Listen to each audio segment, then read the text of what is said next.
Hello, you tired little peeps. It's that time once again. So let's snuggle up fast, because tonight we're traveling.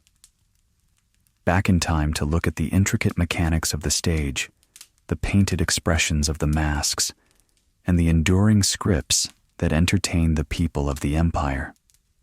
So, if you are new to the channel or returning, liking the video significantly helps.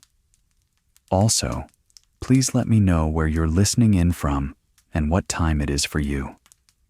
Now get comfortable and let's begin.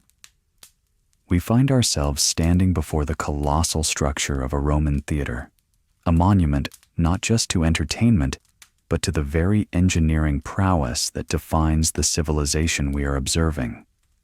It is a structure of stone and concrete, rising from the earth with a geometric precision that commands respect and demands a quiet observation of its details. The air is warm, perhaps the heat of a late afternoon in the Mediterranean summer, and the sun casts long, heavy shadows against the curved exterior walls of the theater. These walls are not merely barriers, but are composed of endless arcades, rows upon rows of arches stacked upon one another, created from heavy blocks of travertine and tufa.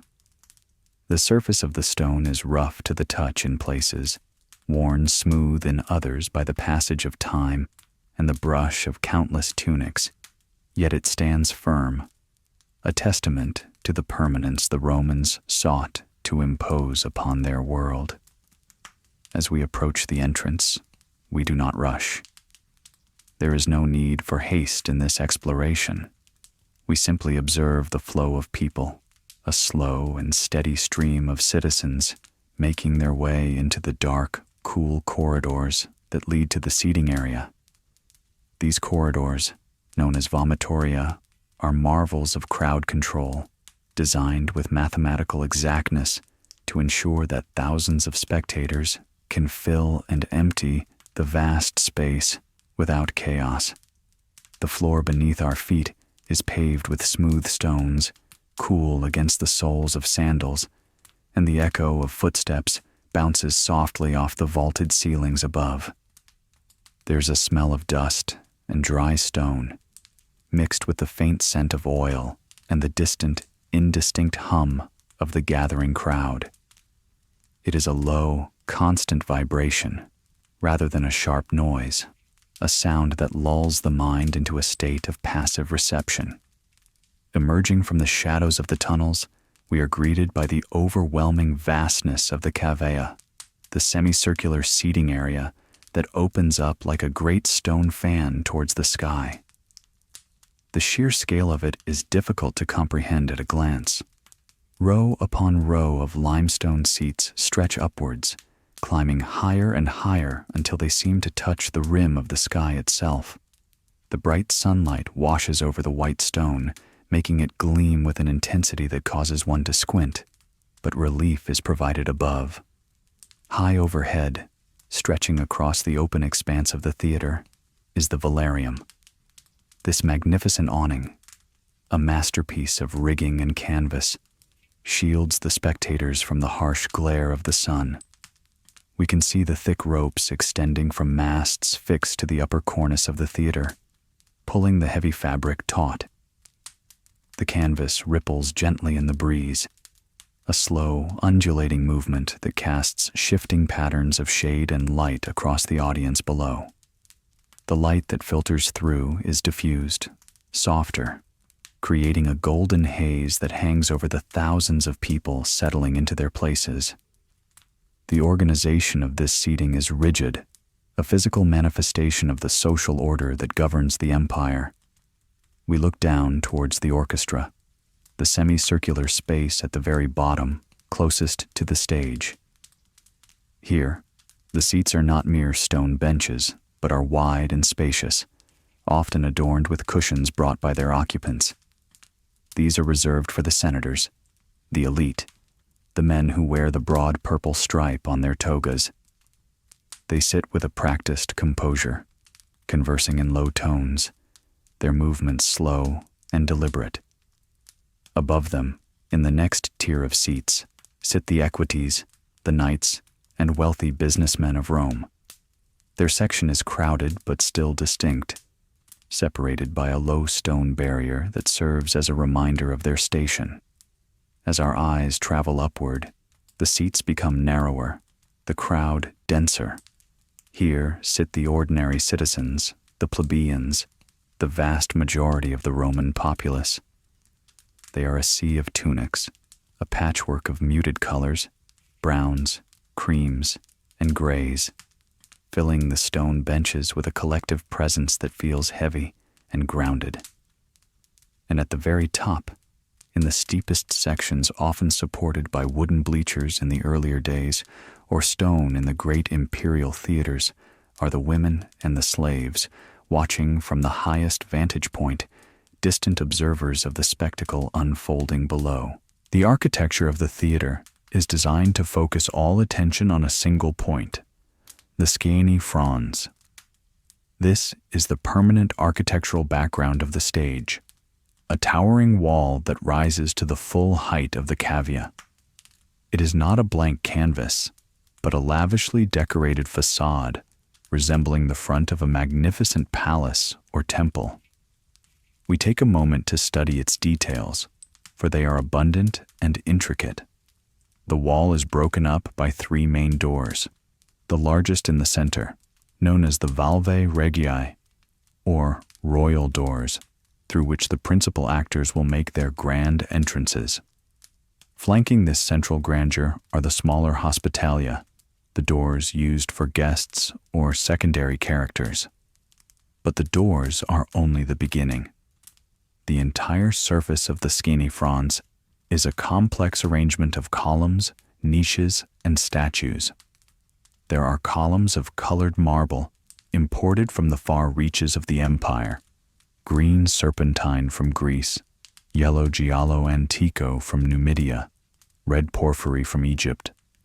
They stand in tiers, one above the other, supporting entablatures carved with delicate friezes of vines, masks, and mythological beasts. In the niches between the columns stand statues of gods and emperors, larger than life, their marble forms draped in sculpted togas, their faces serene and commanding.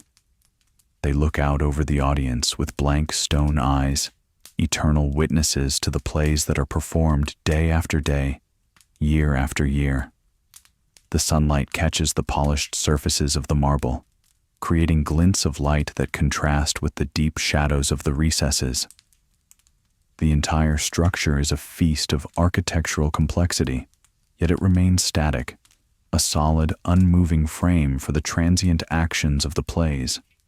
It creates a sense of enclosure, shutting out the chaotic reality of the city outside and creating a self-contained world where the only reality is the one presented on the wooden stage.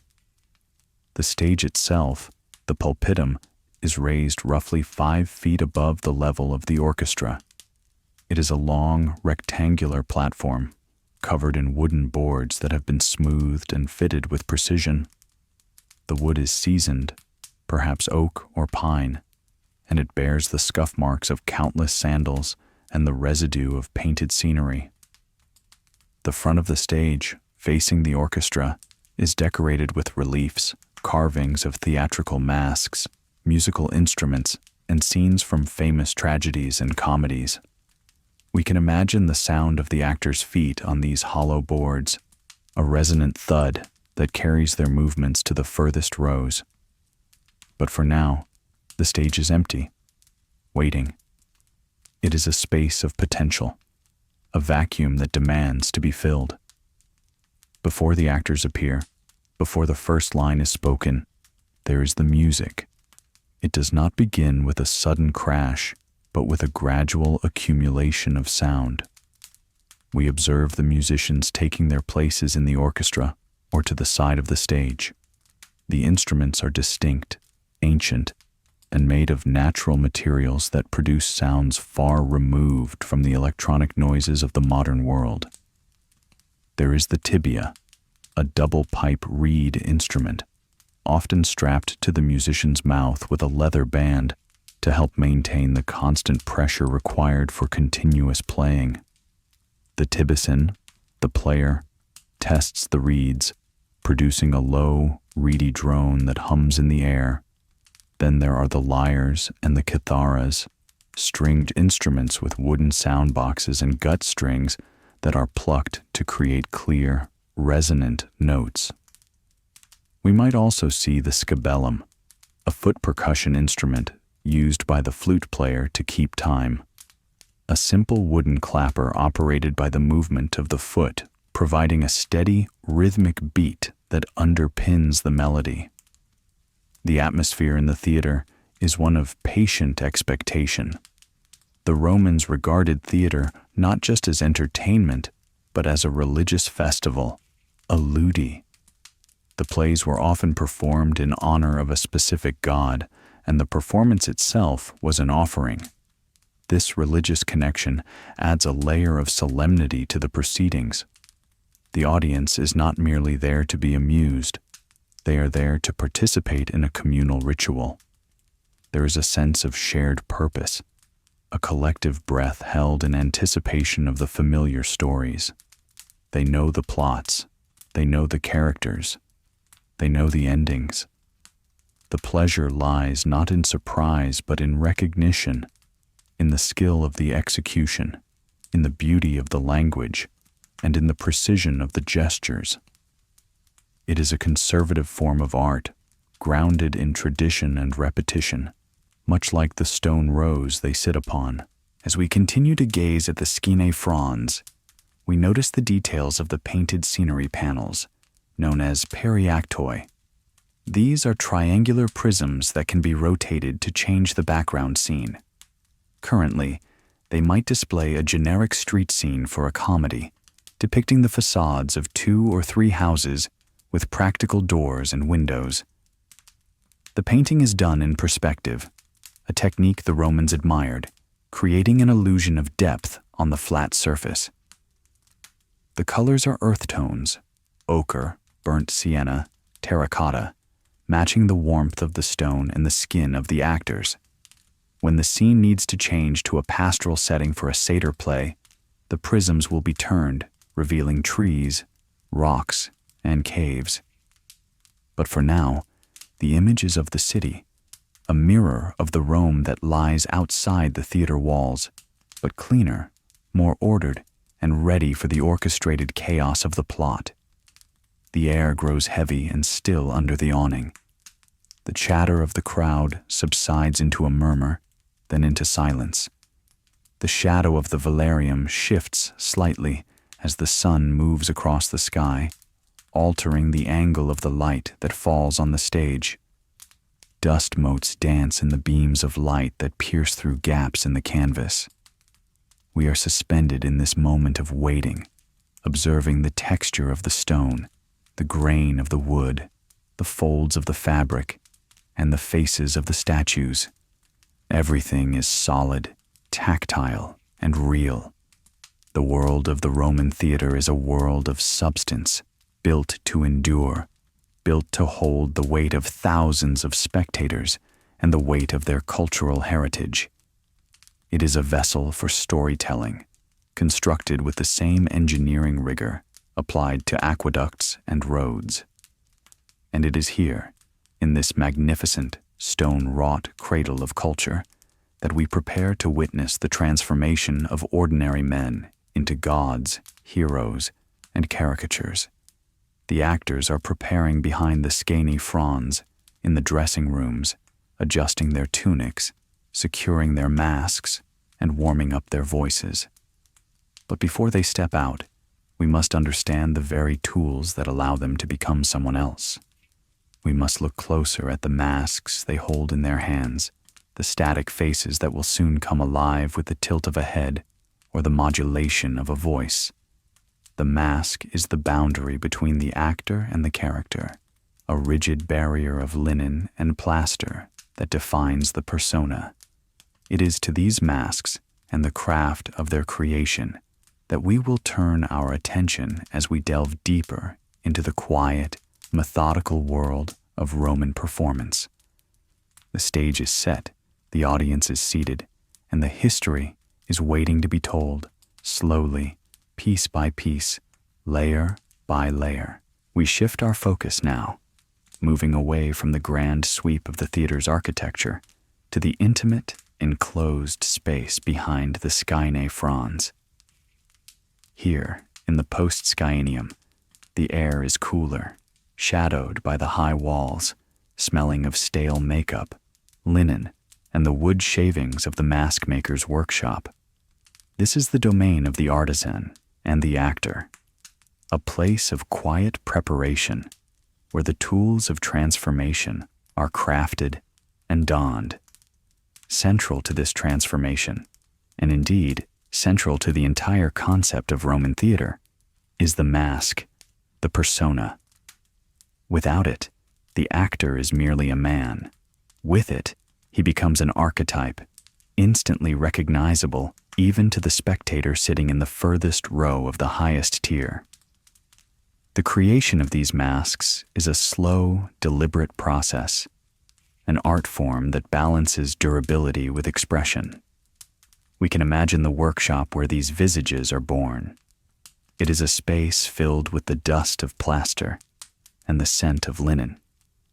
The mask maker, a skilled craftsman, begins not with the finished face, but with a mold. This mold is typically sculpted from clay or carved from wood, capturing the exaggerated features required for the stage.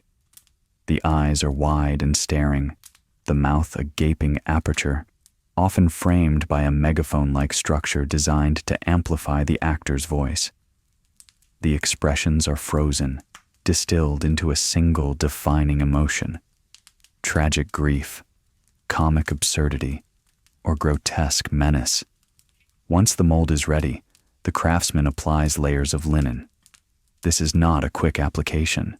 Strips of fine linen cloth are soaked in a glue made from animal hide or flour paste. They are laid over the mold one by one, smoothed down with practiced thumbs to ensure they conform to every curve and crevice of the sculpted face. Layer upon layer is built up, allowing time for each to dry and harden. It is a process of accumulation, much like the building of the theater itself, but on a miniature, fragile scale. The linen provides a lightweight structure, crucial for the actor who must wear this covering for hours under the heat of the sun or the stage lights. It must be strong enough to hold its shape, yet light enough not to burden the neck. When the linen shell has dried into a hard, resonant casing, it is carefully pried from the mold. Now it is a blank canvas, a pale, ghost-like face waiting for life. The artisan then applies a thin layer of fine plaster, or gesso, smoothing out the texture of the fabric weave, creating a surface that mimics the smoothness of skin. This layer is sanded down, refined until it is flawless. Then comes the painting. The pigments used are natural and vibrant. Red ochre for the ruddy complexion of a rustic slave, white lead for the pale skin of a noblewoman, soot for the dark brows of a villain. The painting is not realistic in the modern sense. It is stylized. The features are outlined boldly to ensure they can be read from a distance. The eyebrows are arched high, the cheeks are rouged heavily, and the lines of age or worry are etched deep with dark paint. We observe the finished masks lined up on a shelf, a silent gallery of characters waiting to be inhabited. There is the mask of the Senex, the old man. His mask is painted white or gray, with a bald pate and a fringe of long white hair made from wool or horsehair attached to the back. The face is deeply wrinkled, the mouth often turned down in a permanent scowl of disapproval or confusion. The eyes are small and beady. Next to him sits the mask of the adolescens, the young man. His complexion is darker, a healthy tan, with dark hair and smooth features. His expression is usually one of eagerness or lovesick despair. Then there is the servus, the slave, perhaps the most iconic of the comic masks. His features are grotesque, with a snub nose, a wide, grinning mouth full of teeth, and often red hair, which was associated with trickery and deceit in the Roman mind. But the masks are not merely for comedy. The tragic masks are terrifying in their grandeur. They are larger, more imposing, with high foreheads known as onkos, which add height and dignity to the character. The mouths of these masks are open in perpetual cries of anguish, the corners turned down, the eyes wide with horror or sorrow. The hair is long and flows wildly, often painted in somber colors. To hold one of these masks is to hold a frozen scream, a heavy object that demands a certain gravity of movement from the bearer. The actor, before he steps onto the stage, must bond with this object. We watch as an actor prepares. He is likely a male, as women were generally excluded from the stage in formal drama, though they did appear in mimes and pantomimes. He wears a wig cap to protect his hair and to provide a friction surface for the mask. He takes the mask in his hands, inspecting it. He checks the eye holes, ensuring his vision will be clear. He checks the mouth opening, ensuring his voice will project without obstruction. Then, with a fluid motion, he pulls the mask over his head. It covers his entire face and much of his head, transforming his silhouette. The moment the mask is on, the actor's body language changes. He can no longer rely on subtle facial expressions. A raised eyebrow or a twitch of the lip is useless behind the rigid linen. He must now act with his entire body. His gestures become larger, more deliberate. A turn of the head becomes a significant event. The angle at which he holds the mask determines the emotion the audience perceives. If he tilts his head down, the mask looks sorrowful or contemplative. If he tilts it back, it looks arrogant or pleading. The mask dictates the performance.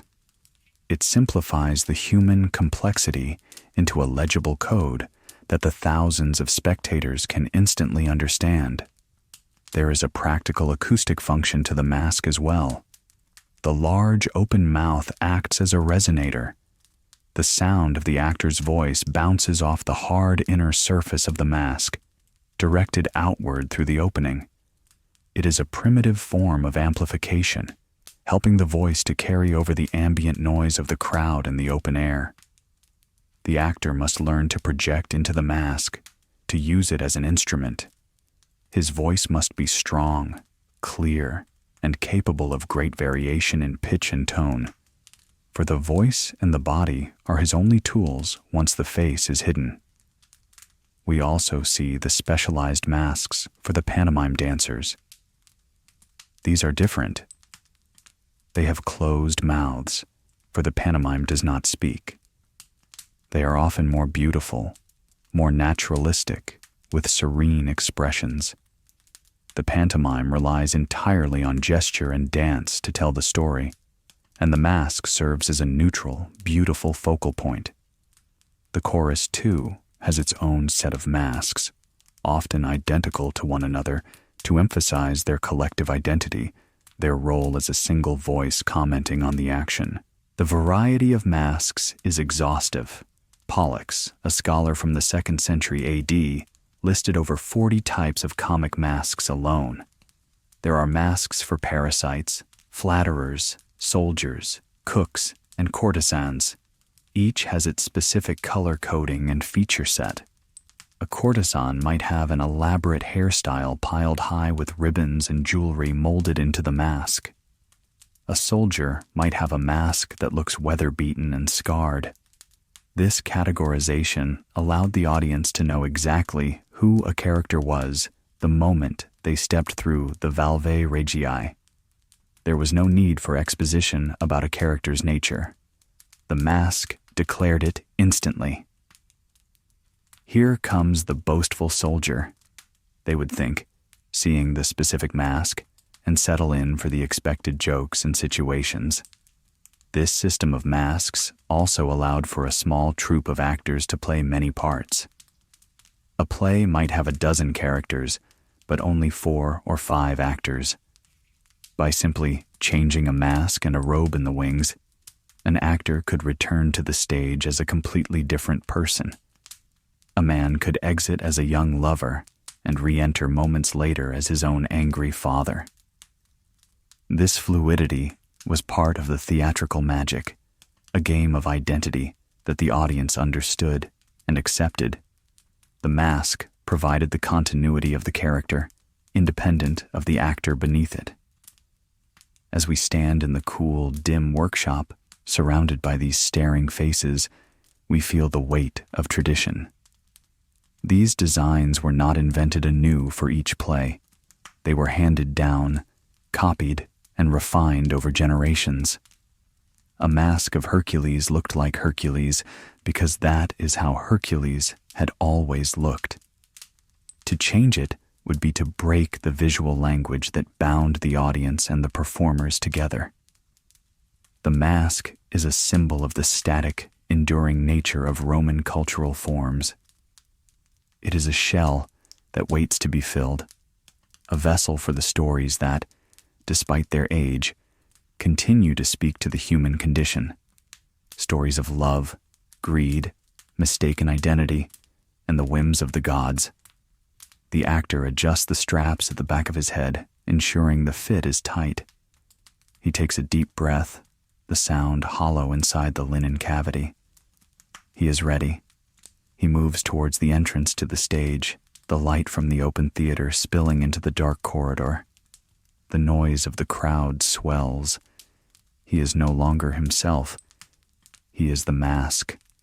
And as he steps out into the blinding sunlight, he carries with him the history of 1,000 performances, ready to enact the rituals of the stage once more. We follow him out, leaving the silent workshop behind, to see how these masked figures inhabit the different types of plays that captivated the Roman world. The actor steps fully into the light, his shadow stretching long and thin across the wooden planks of the stage. He is now a focal point for thousands of eyes, a vessel for the poet's words, yet the man beneath the robes remains a figure of complex social contradiction. As we watch him take his position, we must understand the peculiar standing of these performers within the Roman world. They are known as histriones, a term derived from the Etruscan word for a dancer, reflecting the origins of the art form that drifted down from the north long before the great stone theaters were built. To be a histrio is to occupy a space of liminality, existing somewhere between the celebrated hero and the social outcast. In the rigid hierarchy of Rome, the profession of acting was often stamped with the mark of infamia. This was a legal degradation, a stripping away of certain rights that defined a Roman citizen. An actor could not vote in the assemblies. He could not serve in the legions, for his body was considered public property, displayed for the amusement of others rather than disciplined for the defense of the state. He was often barred from holding public office. Many of the men we see on stage are slaves or freedmen, individuals who have been trained from a young age by a dominus gregis, the master of the troupe. This manager owns their contracts, directs their training, and collects the fees paid by the magistrates who sponsor the games. It is a life of strict discipline, not unlike that of a gladiator, where the body and voice are honed into instruments of precision. Yet, despite this legal stigma, the most successful actors are adored. They are the celebrities of their age, accumulating vast fortunes and the favor of powerful patrons. We can think of the legendary actor Roscius, who achieved such fame and skill that his name became synonymous with excellence in any art. He was a man who could command immense sums for a single performance, a man whose friendship was sought by senators like Cicero. There is a strange tension in this. a society that legally despises the profession while passionately celebrating the practitioner. It is a tension that hangs in the air of the theater, adding a layer of intensity to the relationship between the audience and the performer. They own him, yet he commands them. The troupe itself, the Grecs, is a tight-knit community. They travel together, eat together, and rehearse together. We can imagine the scene backstage before the performance began, the quiet camaraderie of men who rely on one another for their livelihood. They share the secrets of the trade, how to pitch the voice to reach the back rows without straining, how to fall without injury, how to convey the subtle shift of an emotion through the rigid mask.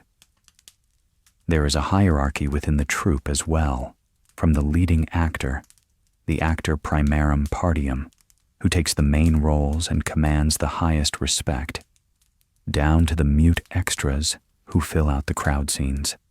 Now, let us turn our attention to the specific type of performance unfolding before us. The mood on stage is somber, the movement slow and weighted. We are witnessing a tragedy, a fabula crepidata. These are plays with Greek subjects, adapted and transformed by Roman playwrights like Ennius, Pacuvius, and later the Stoic philosopher Seneca. The term crepidata comes from the crepida, the Greek sandal, but here on the tragic stage, the footwear is far more imposing. The actors wear the kothurnus, a boot with a thick platform sole that elevates them several inches above the ground. This adds to their physical stature, making them appear larger than life, veritable giants walking among men. It forces them to move with a deliberate, gliding gait. There is no running in these boots, no sudden, jerky movements. Every step must be calculated, planting the foot firmly to maintain balance. This slowness gives the tragedy a dreamlike, monumental quality. The costumes, too, contribute to this sense of grandeur. The actors are draped in the surma, a long, sweeping robe with trailing sleeves that fall to the ground. The fabric is heavy, perhaps wool or heavy linen, dyed in rich, symbolic colors.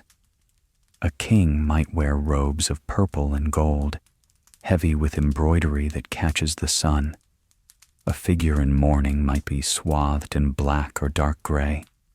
The padding worn underneath the robes gives the actor a bulk that matches his height, creating a silhouette that is imposing and rectangular, almost architectural. When they raise their arms, the fabric creates broad, wing-like shapes, amplifying the gesture so that it can be read clearly from the furthest tier.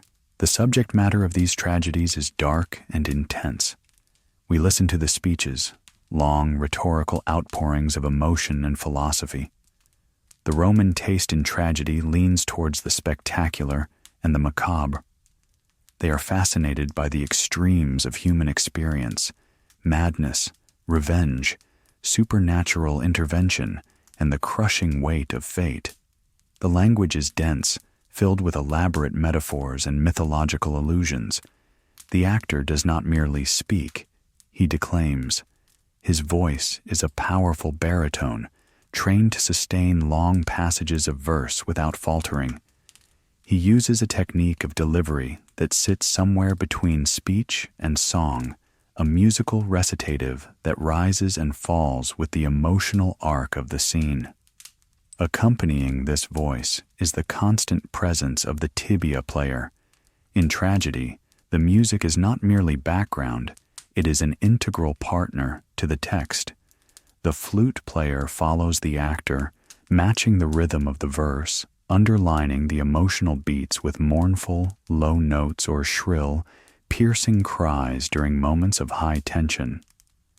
The interplay between the voice and the instrument is seamless, the result of years of practice. The audience listens not just for the plot, which they already know, but for the beauty of this delivery, the way the actor modulates his tone to express the sorrow of Hecuba or the rage of Medea. The stage is often set with painted panels depicting a palace or a temple, the traditional setting for these high dramas. But the true scenery is created by the words. The actor describes a storm at sea, and through the power of his voice and the rhythmic beating of the verse, the audience sees the waves crashing. He describes a ghost rising from the underworld, and a hush falls over the crowd as they imagine the spectral figure. Roman tragedy is a theater of the mind, stimulated by high rhetoric and visual spectacle. We might see a scene depicting a messenger arriving. This is a standard trope. The messenger enters from one of the side wings, the paradoi. He brings news of a battle, a death, or a catastrophe that has occurred off stage. In Roman tragedy, violence was sometimes shown on stage, unlike the stricter Greek conventions, but often the most horrific events were described in vivid, gruesome detail. The messenger stands center stage, his mask frozen in an expression of shock. He begins his narrative, starting slowly, then building in speed and intensity. The audience leans forward, captivated by the description of events they cannot see. The sun beats down, the air is still, and the only sound is this singular voice weaving a tapestry of disaster. There is a philosophical undercurrent to these plays as well, particularly in the works of Seneca. The characters often grapple with Stoic ideas, the control of the passions, the inevitability of death, the tyranny of fortune. The plays become a vehicle for exploring the Roman psyche, their fears of chaos, and their admiration for endurance. The hero in a Roman tragedy is often one who faces insurmountable odds with a grim determination, who meets their gruesome end without flinching.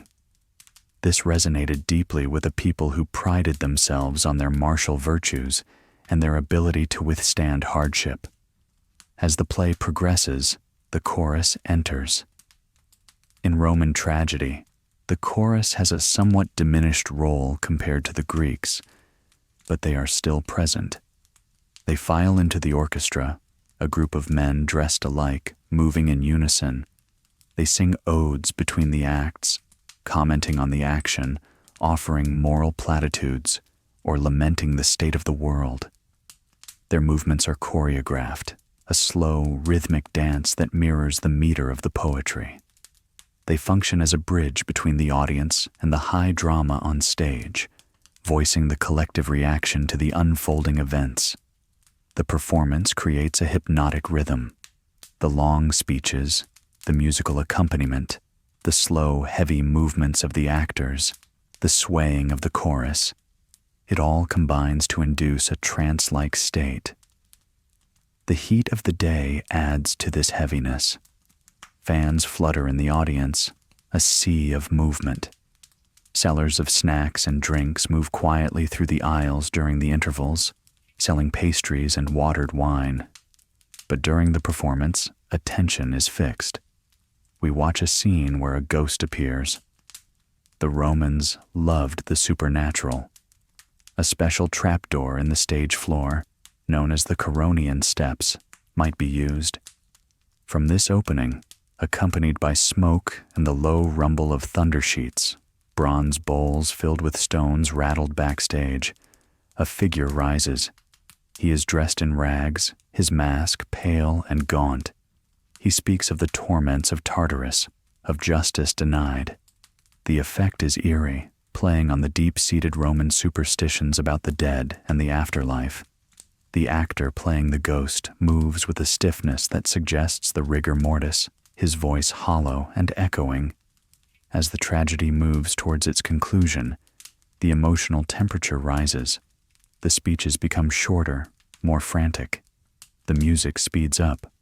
We see the final confrontation, the moment of realization, the catastrophe. And then, it is over.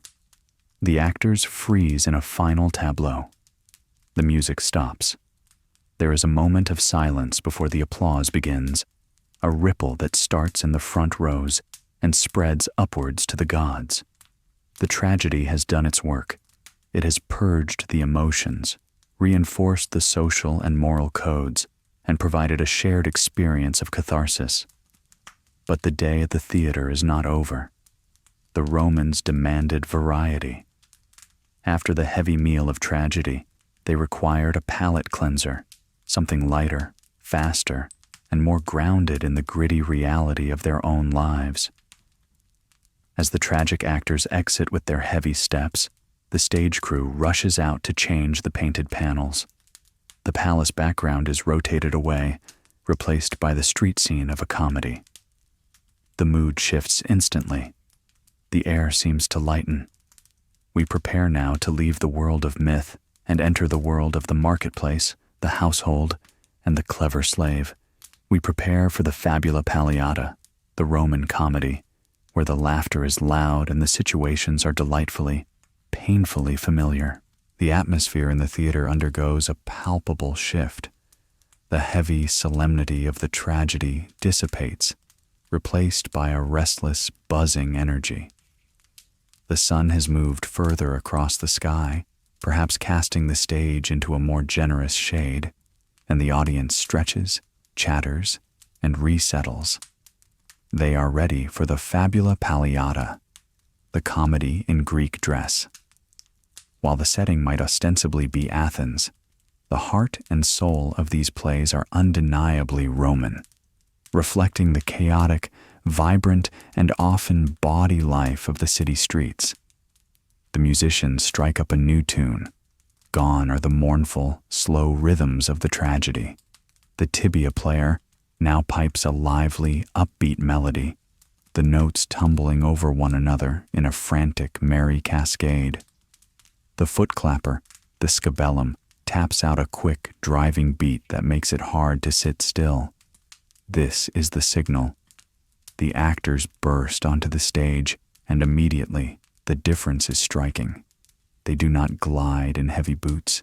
They wear the sakkus, a soft, flat slipper that allows for agility, speed, and physical comedy.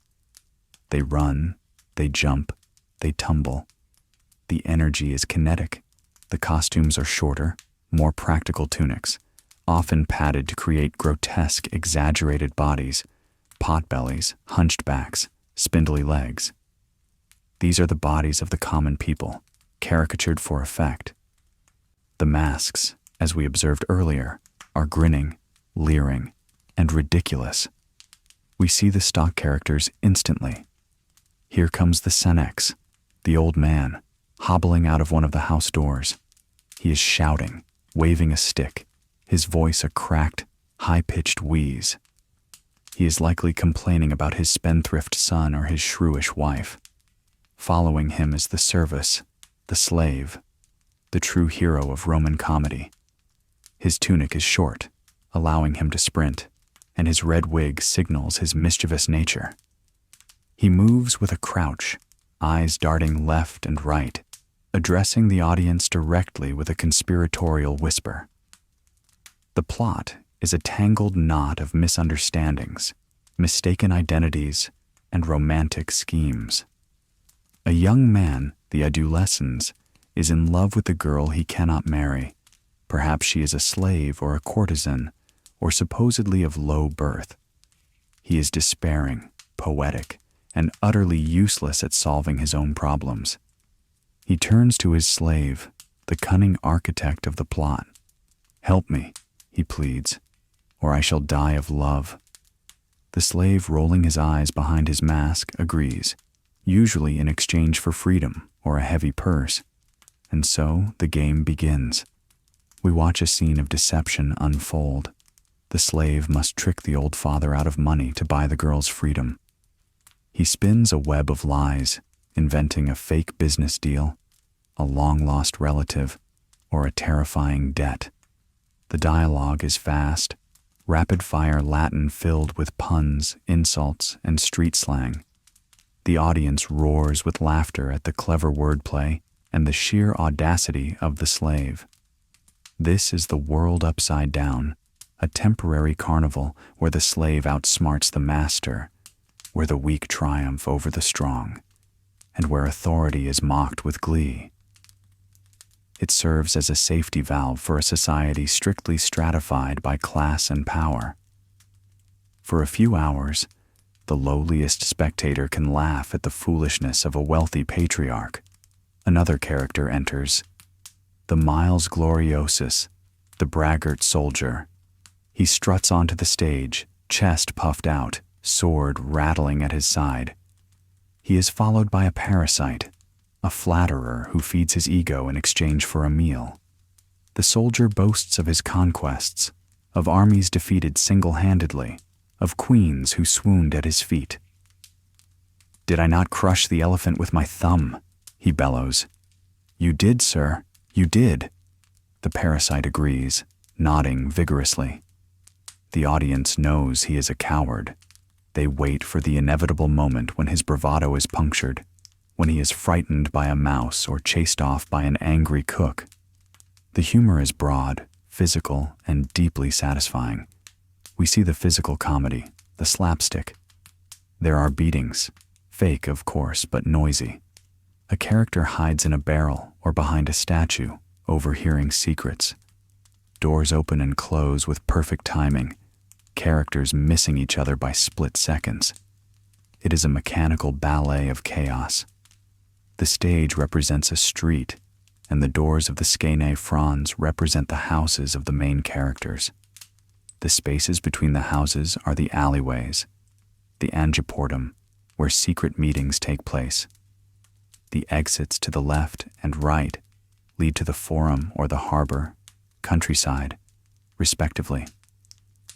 The audience reads these spatial cues instantly. If a character enters from the left, he is coming from business. From the right, he is coming from a journey. Let us observe a specific moment of interaction. The actor playing the slave runs to the front of the stage, breaking the fourth wall. He looks out at the thousands of faces. "Guard your wives," he shouts. "Or has anyone seen a bag of gold?" He implicates the audience in the action. He might spot a latecomer finding a seat and make a joke about it. This improvisation, or the illusion of it, makes the performance feel immediate and alive. The laughter ripples through the cavea, a collective release of tension. There is also a musical element to comedy, the cantica. These are sung passages, arias of a sort, where the action pauses and a character expresses their feelings, usually comically exaggerated. The young lover sings a serenade to a closed door, off-key and overly dramatic. The old man sings a lament about the cost of living. The tibia accompanies them, the music jaunty and mocking. The metric complexity of these songs, particularly in the plays of Plautus, is immense, requiring great vocal skill from the actors to navigate the shifting rhythms while maintaining the comic tone. We must also notice the female characters, or rather, the male actors playing them. The matrona, the wife, is often depicted as domineering and wealthy, controlling the household purse strings. The meretrix, the courtesan, can be greedy and manipulative or kind-hearted and loyal. The ancilla, the maid, is often a partner in crime to the male slave, carrying messages and keeping secrets. Even though women are not on stage, the female presence is central to the domestic plots. The humor often revolves around marriage, dowries, and the battle of the sexes. As the plot thickens, the confusion reaches its peak. Characters are running in circles, shouting, accusing each other of madness. And then, the resolution, the anagnorisis, the moment of recognition. It is revealed that the slave girl is actually the long-lost daughter of a wealthy citizen, kidnapped by pirates years ago. Proof is produced, a ring, a trinket, a birthmark.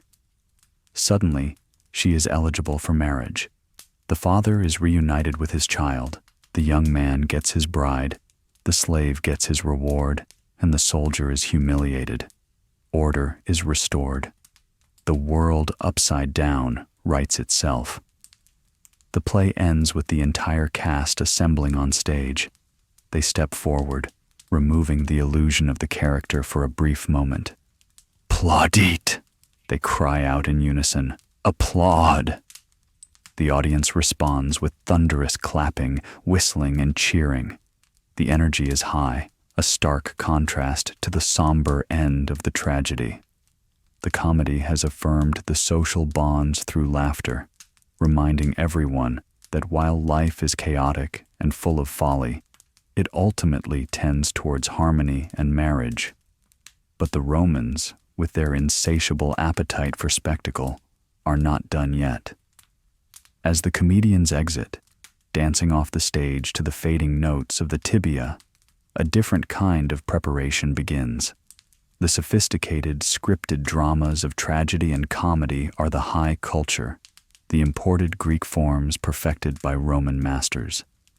But beneath this layer lies something older, rawer, and perhaps more authentically Italian: the Atellan farce. The stage is cleared of the elaborate city set. The mood shifts again, becoming rustic, coarser. We are about to descend from the city street to the country village, from the clever slave to the buffoonish clown. We see the performers of the Atellan farce, the Fabula Atellana, getting ready. They wear masks too, but these are different. They are grotesque, fixed types that have existed for centuries in the Oscan-speaking regions of Italy. There is Maccus, the clown, Bucco, the glutton, Pappus, the foolish old man, and Docenus, the hunchback trickster. These plays are short, improvised, and skit-like. They do not have complex plots. They rely on situational humor, crude jokes, and physical gags. The audience settles in for this afterpiece, the exodium. It is like a dessert, a final treat before the long day ends. The humor here is earthy, dealing with the basic bodily functions, with food, with sex, with simple rustic stupidity. It is a return to the roots, to the agricultural festivals where farmers mocked their neighbors. The language shifts from the polished Latin of the comedy to a rougher, more colloquial dialect. It is a reminder that despite the marble and the empire, the Roman heart still beats with the rhythm of the Italian countryside. We watch Maccus stumbling onto the stage, perhaps pretending to be a doctor or a fortune-teller, failing miserably at his task. The audience laughs at his incompetence. It is a simple, undemanding humor. It requires no intellectual effort, only a willingness to be amused by the absurdity of human nature. The sun is dipping lower now, the light turning golden and hazy. The shadows lengthen across the stage, swallowing the actors in pockets of darkness.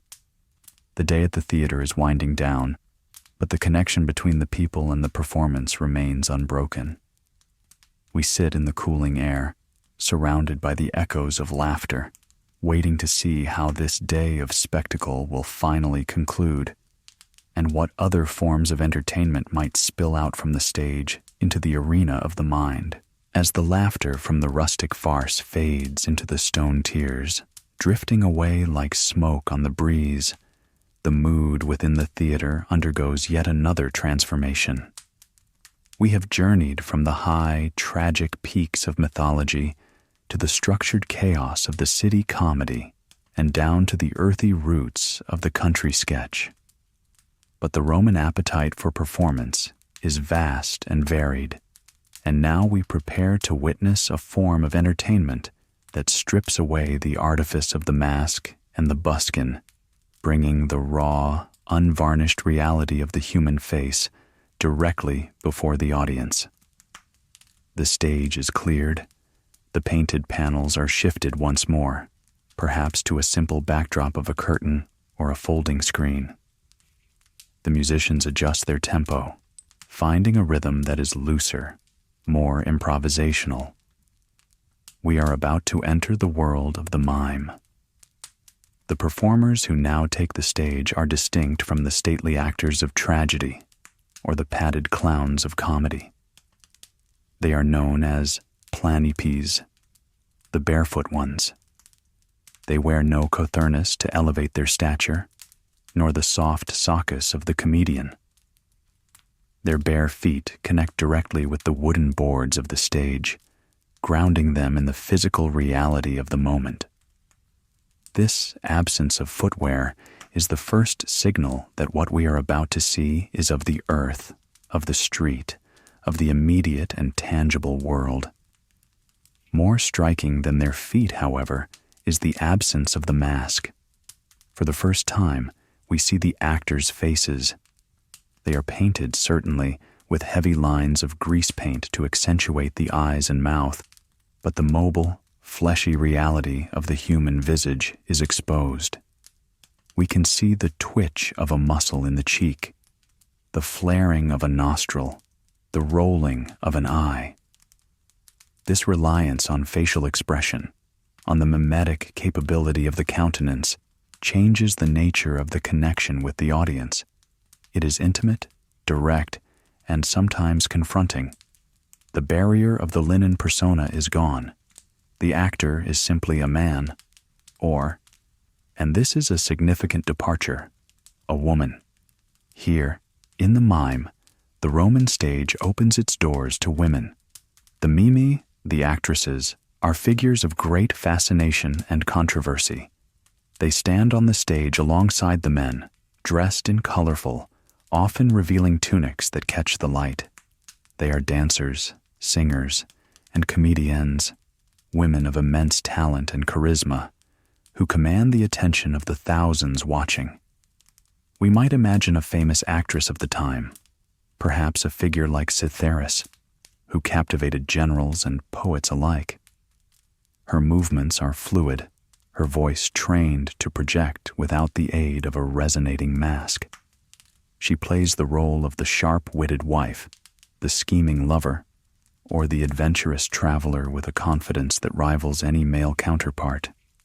The plots of the mime are slice-of-life vignettes, short sketches that focus on the scandalous, the topical, and the absurd aspects of daily life. They are the tabloids of the ancient world enacted in real time. We watch a scene depicting a bumbling lawyer trying to argue a case, a teacher struggling with unruly students, or a complex domestic dispute involving a hidden lover and a jealous husband. The dialogue is largely improvised, a framework of a plot filled in with ad-libbed jokes, local references, and satire. If a politician had made a foolish speech in the Senate that week, the mime would mock it. If a new fashion was sweeping the city, the mime would exaggerate it. It is a living, breathing commentary on the pulse of Rome. The humor is often physical and slapstick, similar to the Atellan farce, but sharper, more cynical. We see the archimimus, the lead actor, directing the chaos. He might wear a centunculus, a patchwork jacket of many colors, the ancestor of the motley worn by court jesters in later centuries.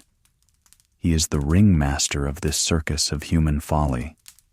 The interaction between the actors is fast and aggressive. A mock fight breaks out, executed with the precision of dancers. A bucket of water is upended over a character's head.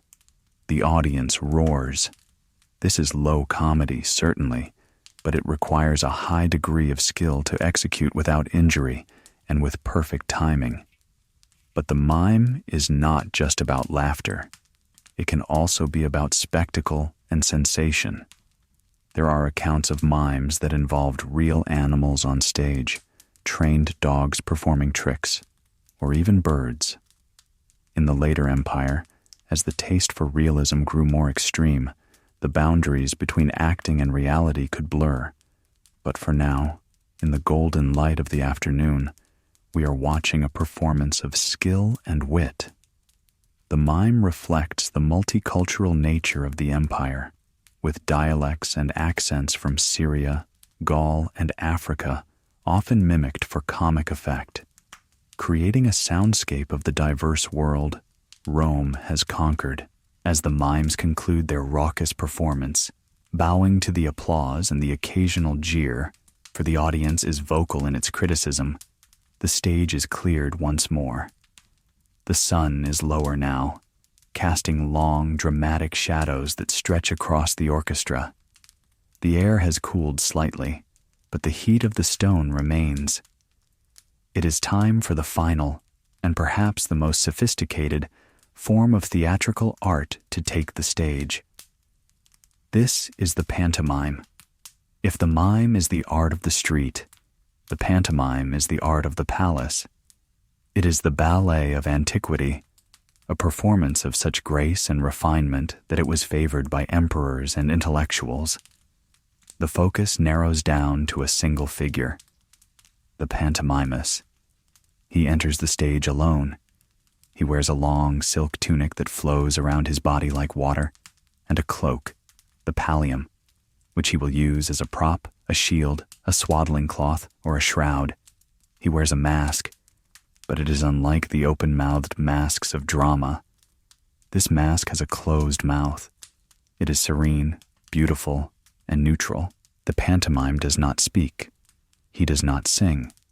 He dances. But this is not dance in the simple sense of rhythmic movement. It is storytelling through the body. The Romans called it saltatio, but it is a language of gesture, known as chironomia.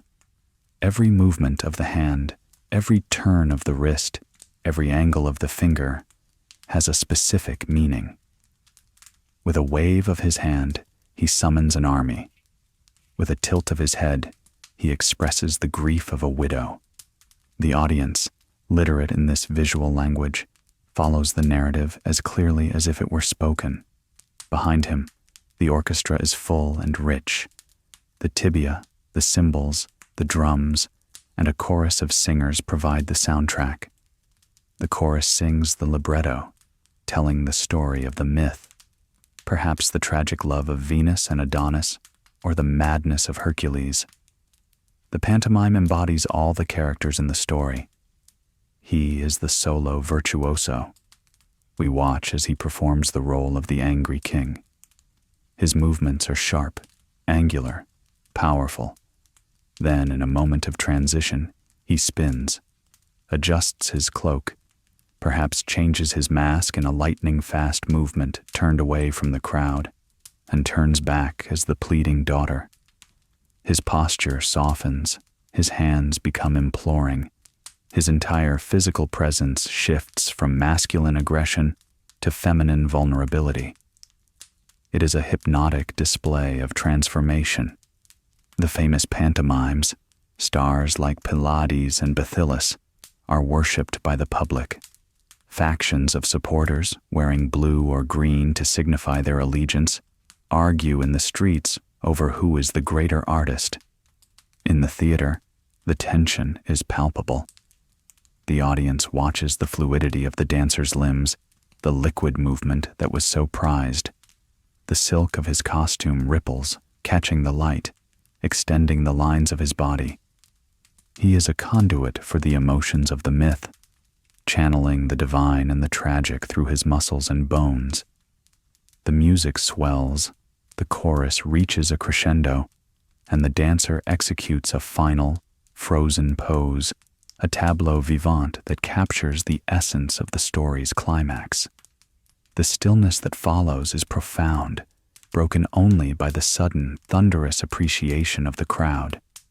This art form, silent yet speaking volumes, represents the height of Roman aesthetic sophistication, a blend of music, poetry, and physical discipline. Throughout these performances, we must not forget the sensory experience of the audience itself. The theater is a closed world, a bowl of stone filled with humanity. To manage the heat and the smell of such a crowd, the Romans employed a marvel of engineering and luxury known as the sparsiones. We look up to the rim of the theater, near the masts of the velarium. There, hidden pipes and attendants are at work. Suddenly, a fine mist descends over the audience. It is not just water. It is scented with saffron, crocus, and balsam. The cool, fragrant rain drifts down, settling on the skin and the clothes of the spectators, refreshing the air and masking the scents of the city. The droplets sparkle in the shafts of sunlight that pierce the awning. The smell of saffron is sharp and metallic, luxurious and exotic. It creates a yellow haze for a moment, a golden atmosphere that enhances the magical quality of the performance. The audience lifts their faces to the mist, a collective moment of relief and pleasure. It is a reminder that the theater is a gift from the wealthy magistrates to the people, a display of largesse that includes not just the spectacle on stage, but the comfort of the spectators. We sit there, feeling the cool mist on our skin, smelling the expensive perfume of the empire. The stone beneath us is hard, but the cushions make it bearable. We are surrounded by the murmur of thousands, a sound that rises and falls like the tide. We have seen the masks of tragedy, the grinning faces of comedy, the bare feet of the mime, and the silken grace of the pantomime. The stage has been a battlefield, a bedroom, a palace, and a street. It has been a mirror held up to Rome, reflecting its grandeur and its grit. But the day is long, and the sun continues its descent. The shadows in the cavea grow deeper, swallowing the lower rows in twilight, while the upper tiers still glow with the last of the light. The performances are winding down, but the experience of the Roman theater extends beyond the plays themselves. It is a social ecosystem, a place of business, of politics, and of silent observation. As the last dancer leaves the stage and the musicians pack away their instruments, we remain in our seats, reluctant to leave this vessel of stories. We turn our gaze from the empty stage to the people around us, to the intricate social dance that takes place in the stands, for the audience is as much a part of the performance as the actors. We prepare to observe the departure, the slow emptying of the great stone shell, and the transition of the city from the time of spectacle to the time of evening rest. The performance has ended, but the theater does not empty instantly. The departure is a slow, hydraulic process, a reversal of the morning's filling. We remain seated for a moment, observing the currents of humanity as they begin to flow towards the exits. The applause has died down to a scattered clapping and the murmur of conversation, a low hum of thousands of voices dissecting the day's entertainment. Did you see the way the pantomime turned his hand? One might say. The soldier in the comedy was not as funny as the one last week, another might counter. Opinions are exchanged, critiques offered with the confidence of connoisseurs. We watch the senators rise from the orchestra. Their movement is dignified, accompanied by the rustle of high-quality wool togas. They are attended by clients and slaves who clear a path, ensuring that the elite do not have to jostle with the crowd. They move towards their private exits, vanishing into the cool, exclusive corridors that lead directly to the street or to waiting litters. The equities follow suit, gathering their cushions and adjusting their tunics, their exits slightly more crowded but still orderly. Above them, the great mass of the plebeians begins to shift. The narrow aisles between the wedge-shaped sections of seating, the cunei, become clogged with people. Yet, there is a remarkable efficiency to it. The architects of the theater, men like Vitruvius, understood the behavior of fluids and crowds. The vomitoria, those aptly named passageways that spew the people out, are designed to handle this volume. We watch the flow of heads, bobbing like corks in a stream, disappearing into the dark mouths of the tunnels. There is no panic, only the steady, rhythmic shuffling of sandals on stone. As we wait for the crowd to thin, we notice the details of the empty theater that were hidden by the mass of bodies. The The discarded remnants of the day litter the stone benches, shells of nuts, fruit pits, perhaps a lost fan or a broken piece of cheap jewelry. It is the detritus of leisure. Slaves belonging to the theater staff are already appearing with brooms and baskets, beginning the Sisyphean task of cleaning the vast bowl. They move silently, accustomed to the work, sweeping the dust of the day down towards the orchestra. The light has changed significantly. The sun has dipped below the rim of the theater walls, and the velarium is being retracted. We look up to see the sailors of the fleet, who are often tasked with manning the awning, working the ropes. It is a complex operation. The heavy canvas must be furled and secured without snagging. We hear the creak of the pulleys and the shouts of the men coordinating their efforts high above us. The removal of the awning reveals the evening sky, a deep, bruising purple fading into the twilight blue. The first stars are beginning to appear, faint pinpricks of light against the darkening dome. The air in the theater grows cooler, the stone radiating the heat it absorbed during the day. We stand and make our way down the steps, our own footsteps echoing in the emptying space. We run a hand along the rough limestone of the walls, feeling the coolness seeping through. We pass through the vomitorium, the corridor dim and echoing. The noise of the crowd is ahead of us, spilling out onto the street. We emerge from the theater not into silence, but into the chaotic energy of the Roman evening. The streets surrounding the theater are alive. The end of the games is a signal for the taverns and food stalls to open their shutters wide. The smell of frying sausage, garlic, and fish sauce hits us. Vendors are shouting their wares, targeting the hungry spectators who are streaming out. Hot wine, spiced wine, chickpeas, lupines. It is a sensory assault after the focused attention of the plays. We weave through the crowd, observing the faces. They are flushed with excitement, tired but animated. The shared experience of the theater has created a temporary bond among them. They are all Romans, all participants in the same cultural ritual. We move away from the main crush, finding a quieter street. Here, the noise fades to a dull roar in the distance. We walk past the back of the theater, the high wall looming over us like a cliff. We can see the small, barred windows of the dressing rooms and storage areas. Perhaps inside, the actors are removing their makeup, packing away the masks, and transforming back into ordinary men. The king takes off his crown, the god removes his wig, and the slave wipes off the grease paint. The magic is disassembled and stored in wooden boxes, waiting for the next festival.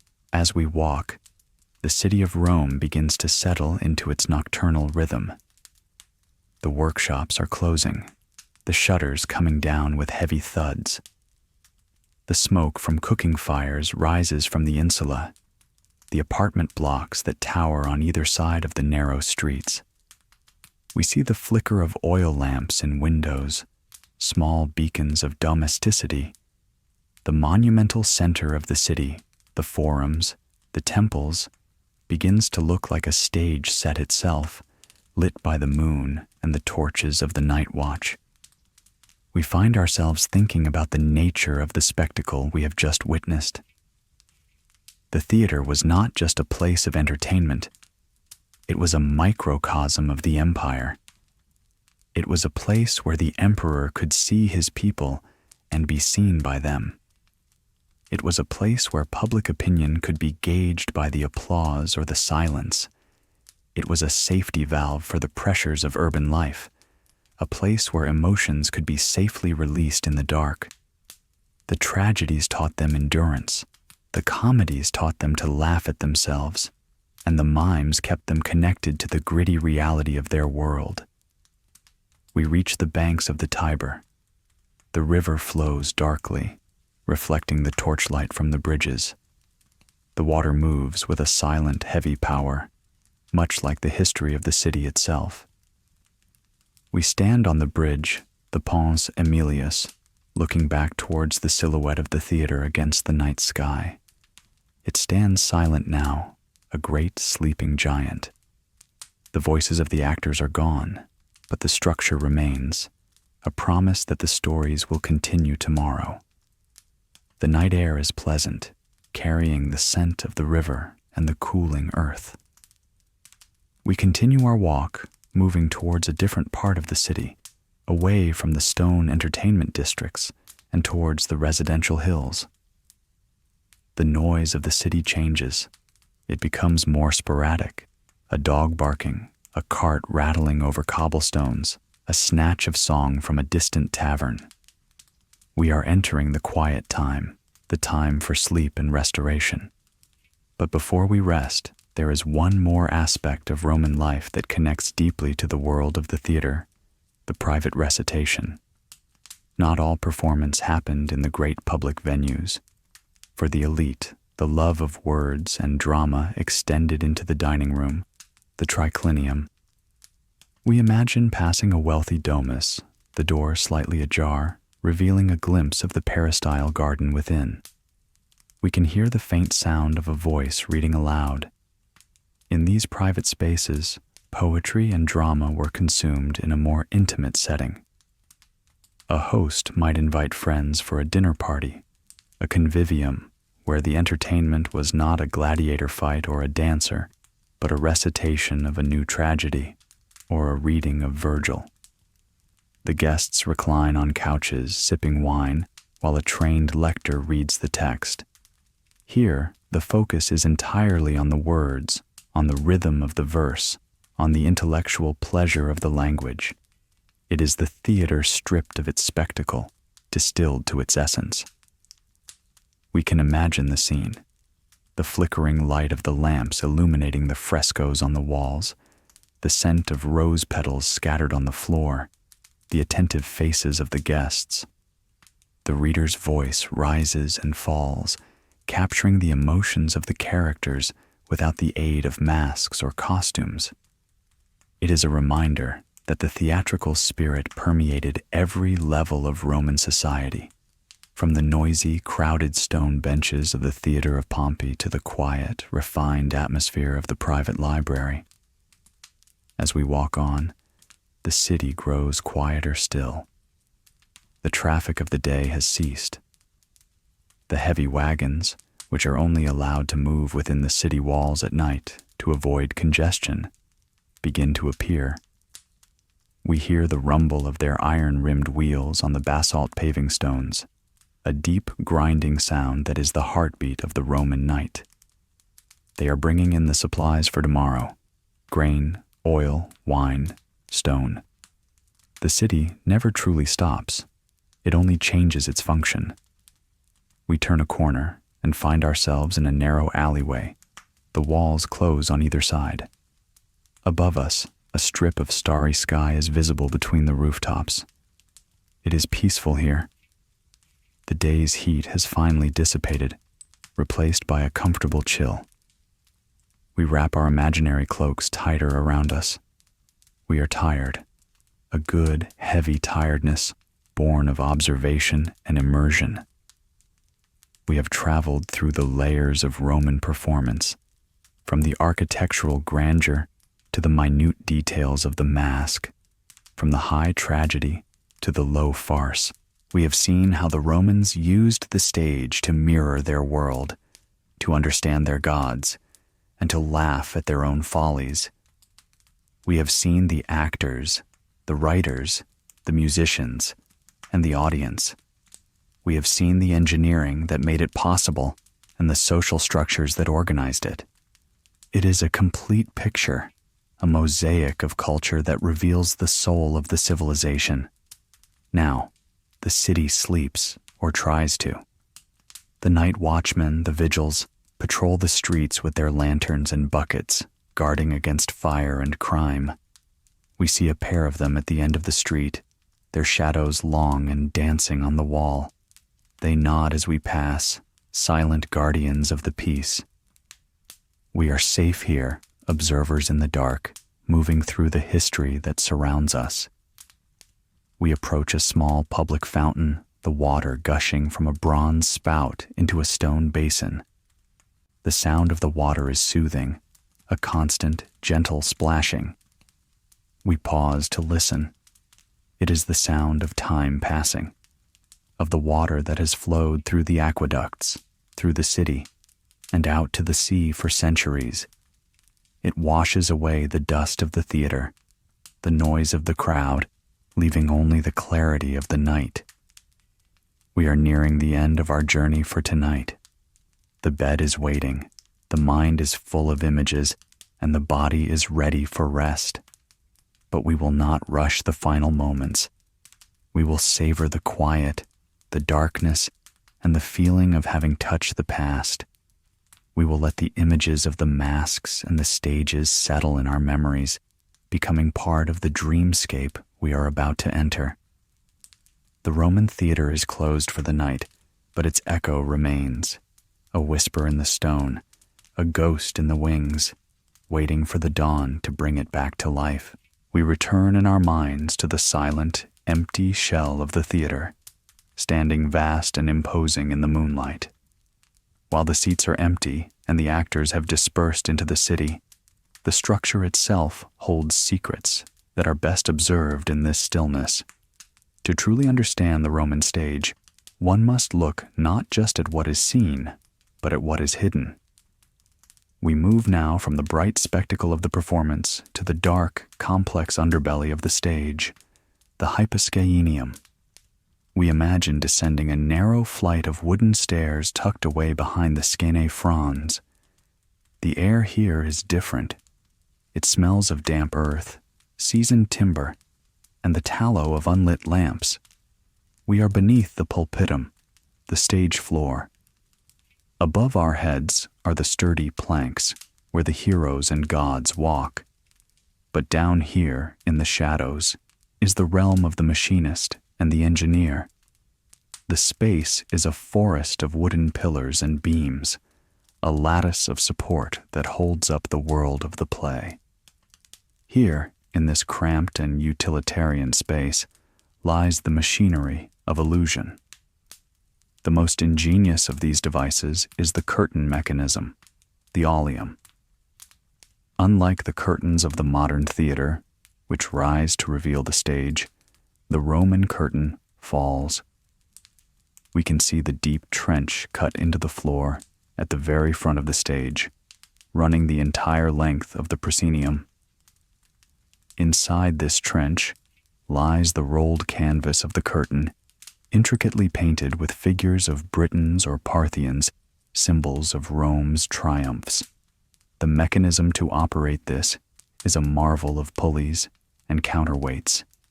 We observe the vertical posts located inside the trench, known as arbories. Ropes are threaded through sheaves at the top of these posts, connected to the floating bar of the curtain and down to heavy stone weights. When the play is about to begin, the signal is given. The stagehands down here, working in coordination, release the tension.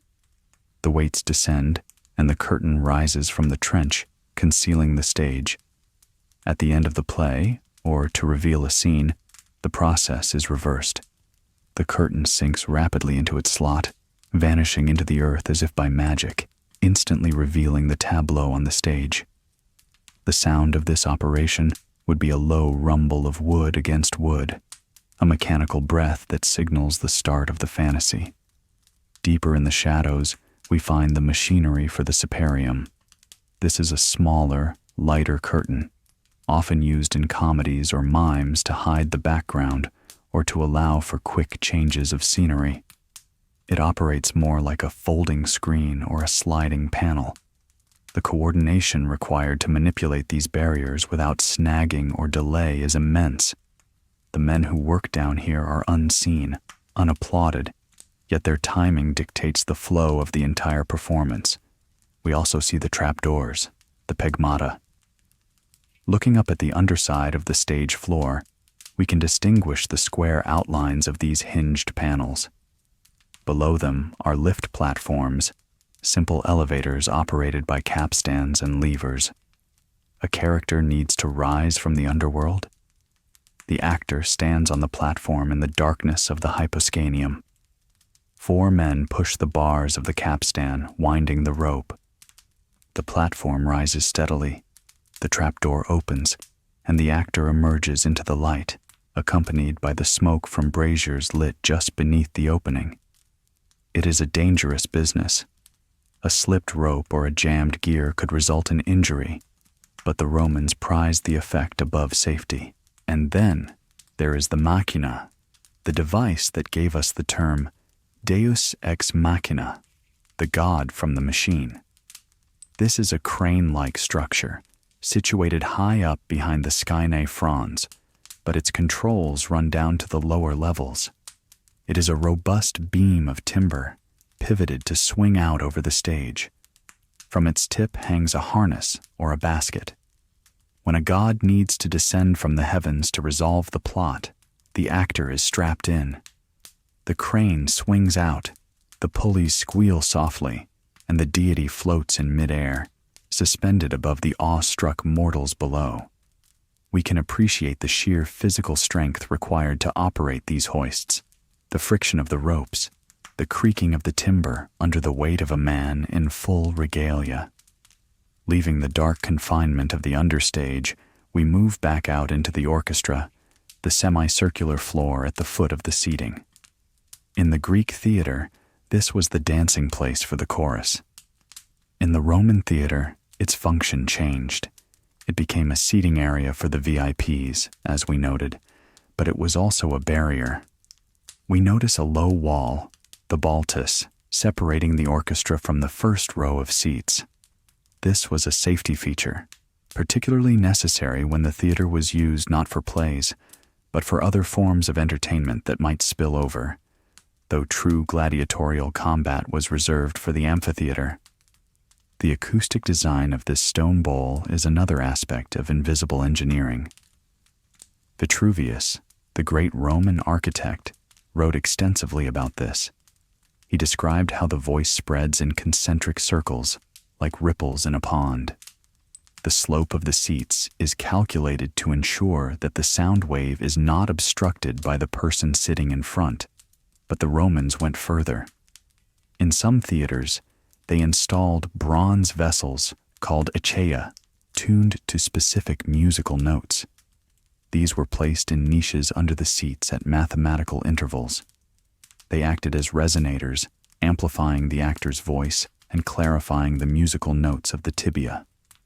We can imagine these bronze jars sitting in the dark, vibrating sympathetically with the sounds from the stage, a hidden choir of metal enhancing the human performance.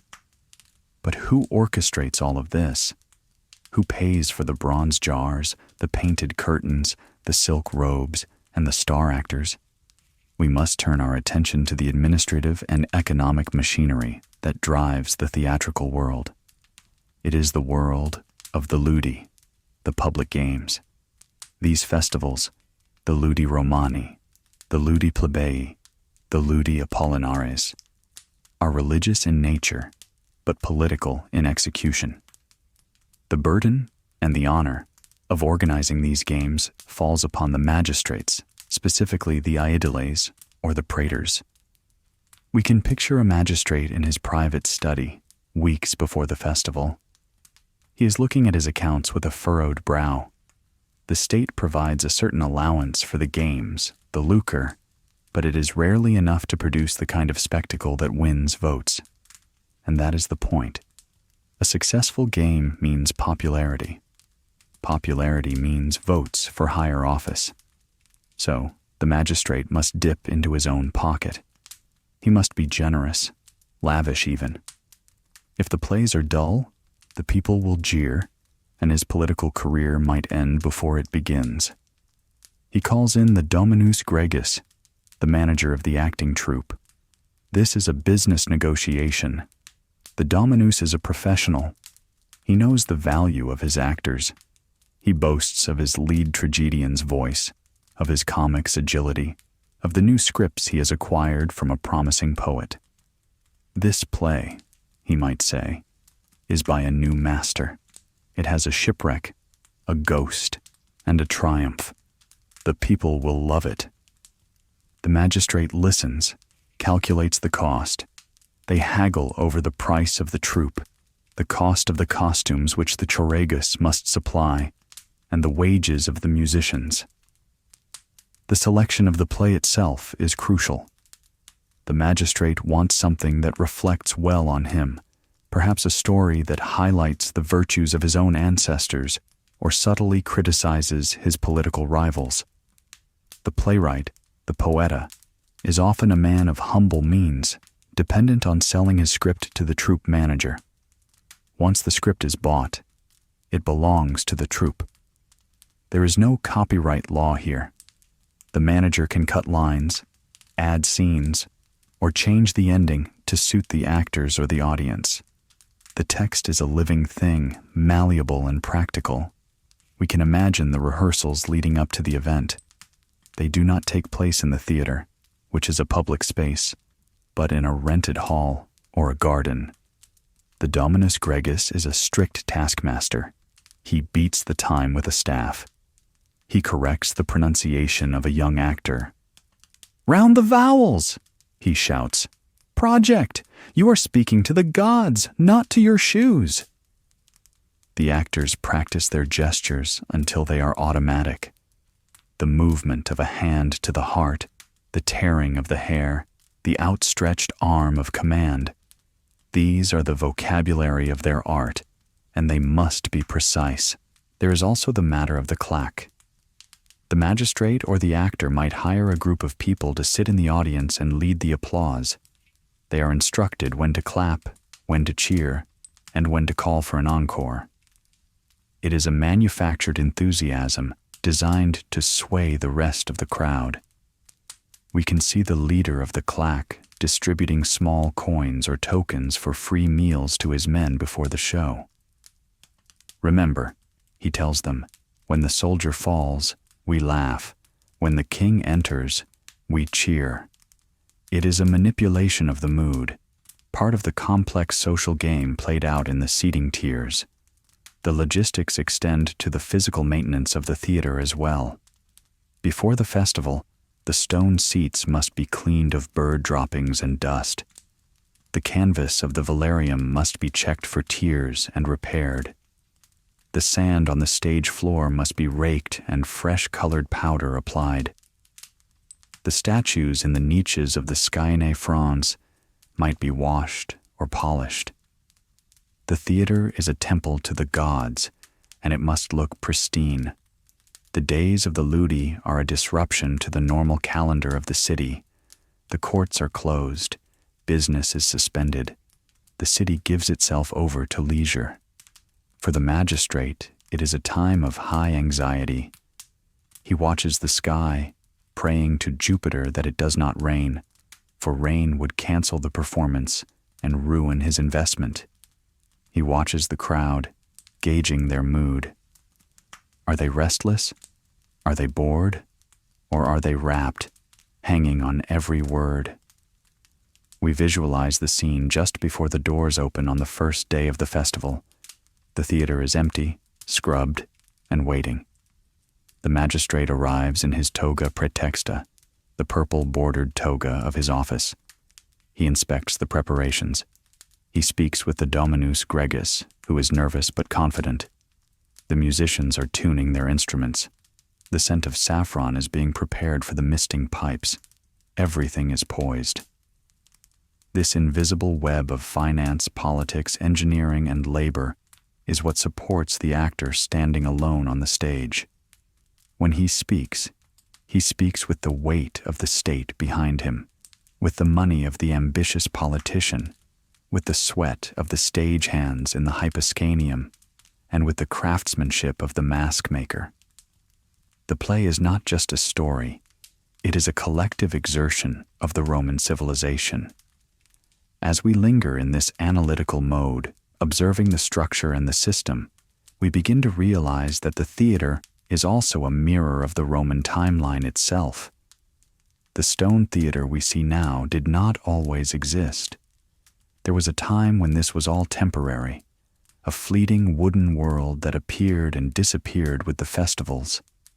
To understand the solidity of the stone, we must briefly cast our minds back to the wood, to the origins of this space, and how the very idea of a permanent theater was once viewed with deep suspicion by the severe moralists of the early Republic. This evolution from temporary wood to eternal stone is the story of Rome's changing soul, a story we can trace in the very foundations of the building that surrounds us, the massive stone theater of Pompeii, or the theater of Marcellus, where we now mentally stand, feels like an eternal part of the Roman landscape. But if we let the stone dissolve in our imagination, we travel back to a time when such a structure was not just absent, but forbidden. The story of Roman theater is a story of a long struggle against a severe, conservative morality that viewed permanent entertainment venues as a corruption of the public soul. For centuries, during the Republic, the idea of a stone theater was anathema to the Senate. A theater was a place where people sat idly, a place where emotions could be inflamed, where crowds could gather and potentially turn into mobs. It was seen as Greek luxury, soft and dangerous, threatening the rigid discipline, the gravitas, that defined the Roman character. Let the people stand, the old censors would argue. Let them not get too comfortable. Let them not forget they are Romans, always ready for war.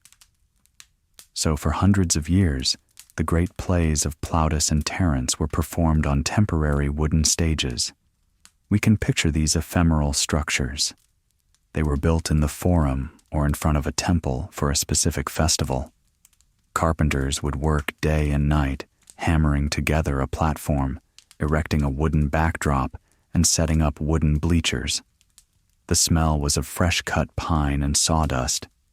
The structures were often incredibly elaborate, decorated with gold and ivory, painted with vibrant scenes, but they were doomed. Once the festival was over, the law required them to be dismantled. The wood was taken down, the site cleared, and the space returned to its civic function. It was a theater of ghosts, appearing for a few days of magic, and then vanishing without a trace. This transience gave the early performances a specific energy. There was an urgency to them. The playwright knew his work might only be seen once or twice. The actors knew the stage they walked on would soon be firewood. It was a pop-up event in the truest sense. The audience stood or sat on temporary benches, crammed into the forum, with the noises of the city all around them. The connection between the play and the city was permeable. The fourth wall was thin. But as Rome grew in wealth and power, the demand for spectacle outgrew the wooden planks. The turning point came with Pompey the Great. He was a man of immense ambition, a conqueror of the East, and he wanted to leave a monument that rivaled the great cities of Greece. He wanted a stone theater, but the law still stood. How could he bypass the centuries of tradition? We see the cunning of the general applied to architecture. Pompey built his theater, a massive complex of stone and marble, the first of its kind in Rome. But at the very top of the seating area, high above the rows of benches, he placed a temple to Venus Victrix, Venus the Conqueror. It is not a theater, he could argue with a straight face. It is a temple with a very large, stepped entrance. The seats were technically the stairs leading up to the shrine. The stage was merely an appendage to the sacred precinct. It was a brilliant loophole. The gods were used to sanction the entertainment, and the taboo was broken. Once Pompey's theater opened in 55 BC, the floodgates were open. The theater of Balbus and the theater of Marcellus soon followed. The wooden age was over. The stone age had begun. But the architecture still remembered its origins. The semicircular shape of the Roman theater, unlike the Greek theater, which was usually built into a hillside, was a freestanding structure built on level ground. It was an artificial hill created by concrete and arches. This allowed it to be placed anywhere in the city, imposing its shape on the urban fabric rather than adapting to nature. We walk through the corridors of this stone behemoth, observing how the building itself acts as a social sorter. The design is not just structural, it is sociological. The entrances are color-coded or numbered. Tickets, small tokens made of bone or clay called tesserae, have entrance numbers and row numbers carved into them. A spectator holding a ticket for the upper tier enters through a specific archway, climbs a specific set of stairs, and never crosses paths with the senator entering his private box. The building is a machine for segregation, ensuring that the classes remain distinct even while sharing the same experience. Yet, despite the rigid order, the theater was a place of political volatility. The emperors knew this. They knew that the theater was one of the few places where the people could speak to them directly. When the emperor entered his box, the crowd would rise. They might cheer, or they might chant. They might demand lower grain prices or the dismissal of an unpopular official. We can imagine the tension in the air as thousands of voices chant in unison. The rhythm of the chant, the clapping of hands, it was a powerful political weapon. The emperor had to listen. To ignore the theater crowd was to risk a riot. There were times when the actors themselves became political lightning rods. We recall the stories of actors who were banished because their lines were interpreted as criticisms of the imperial family. A line about a greedy king in an old tragedy might suddenly take on a dangerous new meaning if the current emperor was raising taxes. The audience would catch the reference, turn their eyes to the imperial box, and the air would freeze. The actor had to be brave or foolish to play to the crowd in such a way. But mostly, the theater was a unifying force. It was where the Latin language was standardized and celebrated. The plays were educational tools, teaching the history of Rome and the myths of the gods. For the vast, illiterate population, the theater was their library, their school, and their news source. They learned how to speak eloquently by listening to the actors. They learned the values of piety and courage. They learned what it meant to be Roman. We pause to look at the decorations in the portico behind the stage. Most large theaters had a large garden or colonnade behind the scene fronds. This was a place for the audience to stroll during intervals or to take shelter from sudden rain. It was filled with statues of famous actors, playwrights, and muses. It was a museum of the theater arts. We can imagine walking there, the gravel crunching under our sandals, admiring the marble bust of a great writer like Terence. It gave the profession a sense of history and dignity, countering the stigma of infamia. As we stand in this garden, surrounded by the quiet statues, we realize that the Roman theater was a complex negotiation between pleasure and duty, between license and order. It was a place where the strict Roman morality clashed with the desire for luxury and escape. The stone walls of the theater held this tension, containing the chaotic energy of the performance within a rigid, orderly frame. The sun has fully set now in our journey through the day. The theater is a dark silhouette against the night sky. The ghosts of the wooden stages are gone, buried under the marble. The voices of the actors are silent. But the legacy of this structure remains. The shape of the theater, the techniques of the actors, the very concept of a public entertainment venue. These are gifts that Rome passed down to the future. We prepare to leave the physical space of the theater entirely, to move outwards from the city center, following the roads that lead away from the noise and the spectacle. We will let the stone walls fade behind us, carrying with us the echoes of the applause and the whisper of the saffron mist. The night is deep, and the world outside the theater is vast and quiet. We have seen the heart of the Roman imagination. Now we must see where that imagination slept, out in the villas and the countryside, where the influence of the stage was felt in softer, subtler ways. The show is over, but the history continues to breathe in the darkness. We leave the immediate vicinity of the capital now, letting our imagination drift outward along the great paved roads, the vias that stretch like arteries from the heart of Rome to the furthest extremities of the body politic. The theater was not merely a phenomenon of the city of Rome. It was a stamp of identity, a cultural seal pressed into the landscape of every conquered province.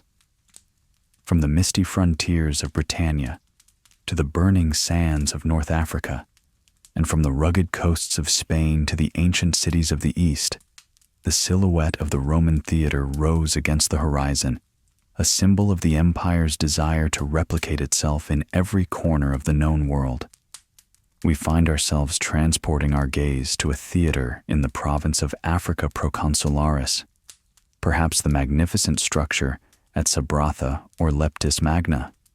Here, the experience is framed not by the crowded hills of Rome, but by the vast, glittering expanse of the Mediterranean Sea. The skeiny fronds here is built with a different stone, a warm, honey-colored limestone that glows in the intense African sun. Through the gaps in the columns of the stage backdrop, we can see the blue line of the horizon, the sea breathing rhythmically against the shore. The sound of the waves mingles with the declamations of the actors, adding a natural, eternal percussion to the human drama. The uniformity of these structures is startling. A citizen traveling from Rome to Gaul, stopping in the city of Arausio, known today as Orange, would find a theater that felt entirely familiar. The layout of the seats, the hierarchy of the sections, the design of the stage, it was all identical. This was the power of Roman engineering and standardization. It meant that a play written in Rome could be performed in Gaul with the same blocking, the same acoustic effects, and the same visual impact. The theater was a machine for Romanization, a place where the local Gauls, Berbers, or Syrians learned the Latin tongue, absorbed the Roman myths, and adopted the Roman way of laughing and weeping. We can imagine the arrival of a traveling troupe in one of these provincial towns. They are the Technitai, the artists of Dionysus, a guild of professional performers who enjoy special privileges and safe passage across the borders. We watch their caravan approaching the town gates, a line of heavy wagons drawn by oxen.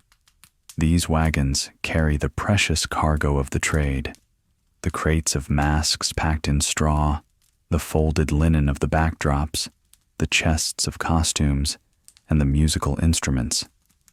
The actors walk alongside, their faces tanned by the road, their feet dusty. They are wanderers, bringing the glamour of the capital to the edge of the world. The arrival of the troupe is a major event. The town criers announce the performance. The local magistrates, eager to show their sophistication and their connection to Rome, host the actors in the best lodgings. The theater, which stands empty for much of the year, suddenly wakes up. The dust is swept away, the awning is rigged, and the stone seats fill with a mix of Roman colonists, local elites, and the curious indigenous population.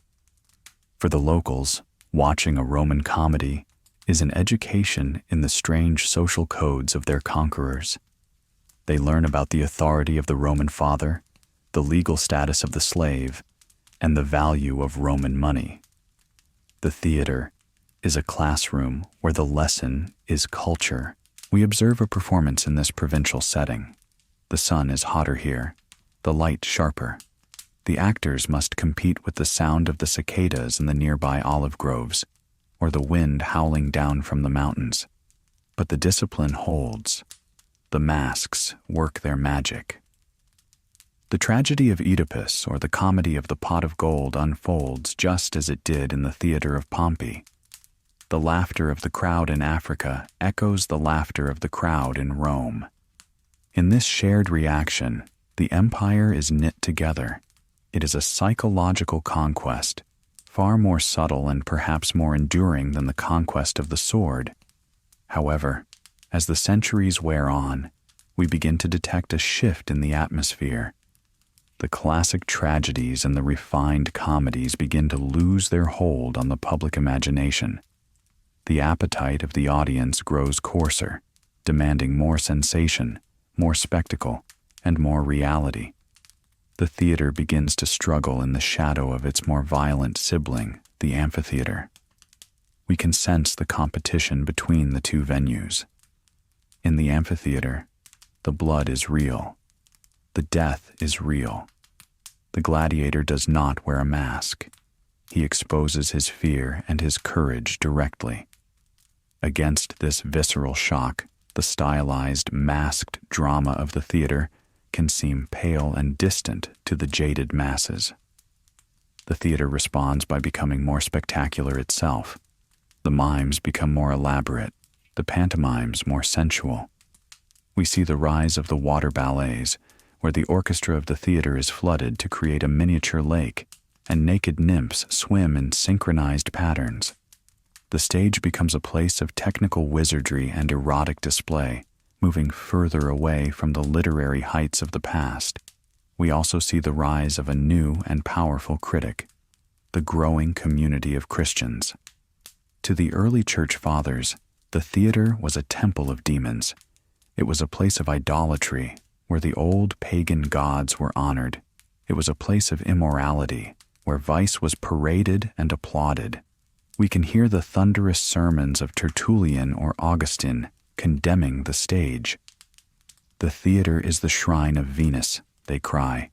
They urge their followers to stay away, to shun the seats of pestilence.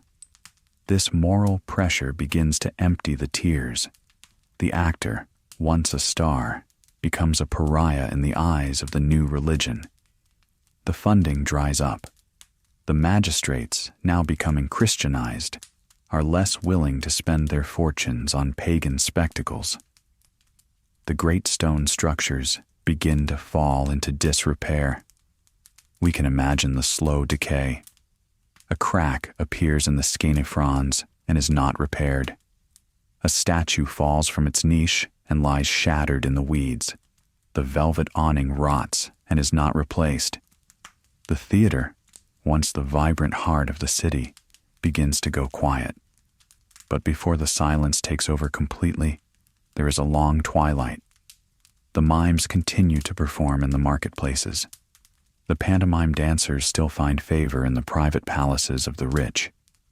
The desire for storytelling, for the suspension of disbelief, is a fundamental human need that cannot be extinguished by edicts or sermons.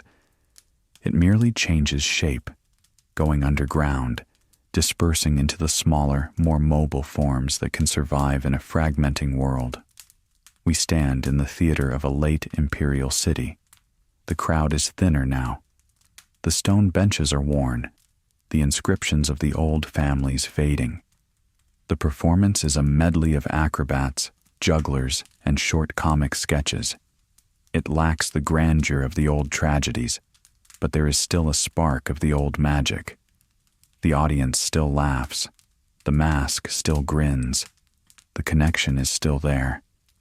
We look at the architecture one last time, appreciating the sheer durability of the construction.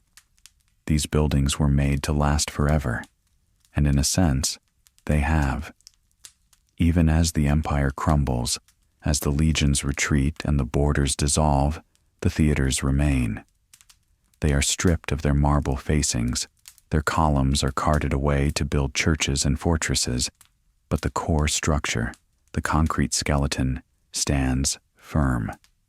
They become fortresses themselves, or marketplaces, or housing complexes. The medieval world builds on top of them, nesting inside the great Roman shell like swallows in a cliff face. The stage, which once hosted the gods, might now be a garden for a local family. The orchestra, where the senators sat, might be a pen for livestock. The vomitoria, once flowing with crowds, might be cellars for storing wine. The theater does not die. It merely sleeps, buried under the layers of time, waiting for the archaeologists of the future to uncover its bones. As we stand in the fading light of this historical trajectory, we feel the melancholy of the ending, but also the peace of completion. The Roman theater ran its course, a grand arc that spanned nearly 1,000 years. It evolved from rude wooden platforms to marble palaces and back to the earth. It held the mirror up to a civilization that conquered the world and then slowly lost itself. The night has fully claimed the landscape now. The sea at Sabratha is a dark void, the sound of the waves louder in the silence. The wind blows through the arches of the theater at Orange, a hollow sound like a breath across the mouth of a bottle. We are alone in the ruins, but we are not lonely. We are accompanied by the spirits of the millions who sat here, the ghosts of the laughter and the tears that soaked into these stones. We prepare for the final leg of our journey. We have explored the mechanics, the masks, the plays, the people, and the history. Now, we must synthesize this experience, bringing it back to the present moment, understanding what this distant, silent world offers to us, the tired listeners of a different age. We will look at the legacy, the quiet echo that persists in our own lives, in our own theaters, and in the very way we tell stories to help us sleep. The final curtain is approaching, not with a crash, but with a gentle lowering, a settling of dust, and a final peaceful exhalation. We stand now at the very end of our journey, in the deep velvet silence that wraps around the ruins of the ancient world. The sun that blazed over the stone tiers in the morning, that illuminated the painted masks and the sweating actors, has long since vanished. The moon has climbed high, casting a pale silver light over the broken columns and the grass-covered orchestra.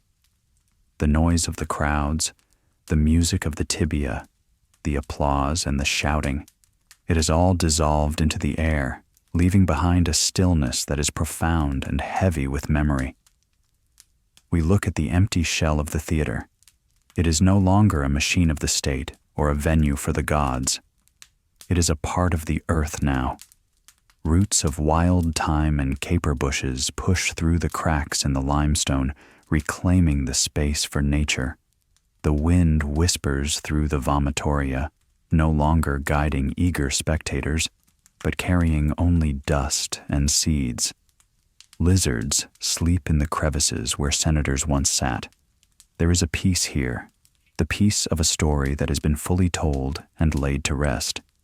Yet, as we stand in this quietude, we realize that the story did not truly end. It merely transformed. The spirit of the Roman theater, that disciplined, structured way of looking at the human condition, seeped into the foundations of the world that followed. The masks were put away, but the characters remained. The clever slave became the servant of the commedia dell'arte. The braggart soldier marched on into the plays of the Renaissance. The tragic hero continued to struggle against fate on the stages of London and Paris. The seeds planted in these stone semicircles blossomed into the literature and drama that we still consume today. We think of the words we use. Person. It comes from persona, the Latin word for the mask. Every time we speak of a person, we are unconsciously evoking the image of the actor standing on the Roman stage, holding the rigid linen face that defined his role. We are all, in a sense, wearing our masks, playing our parts in the vast, unscripted drama of existence, observed by the silent audience of history. The architecture, too, lingers in our minds. The curve of the auditorium, the raised stage, the curtain, the very act of gathering together in the dark to watch a light shine on a story. This is the gift of Rome. We sit in our modern cinemas, our living rooms, staring at screens, but the dynamic is the same. We are seeking connection. We are seeking to see our fears and our joys reflected back to us, made intelligible by the frame of a story. We are seeking the catharsis that the ancients found under the velarium on those hot, bright afternoons. But here, in the ruins, there is no need for analysis. There is only the feeling of time passing, a slow, gentle river that smooths the rough edges of the stone. We walk slowly across the orchestra, our feet making no sound on the soft earth that covers the original paving. We stand center stage, in the spot where the great actors once stood. We look out at the empty rows, rising up towards the stars. There is no judgment here, no expectation, only the quiet embrace of the past. We imagine the ghosts of the theater fading away. The stern magistrate, the anxious playwright, the laughing audience, the exhausted stagehands, they all retreat into the shadows, their work done.